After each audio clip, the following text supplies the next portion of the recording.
Yan guys, luto na yung bitso-bitso natin guys. Ayan.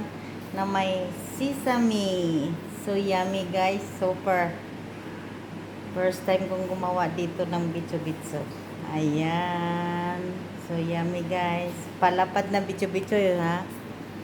Kaya ayan. Pwede na tayong kumain ng bitso-bitso natin. Ayan guys.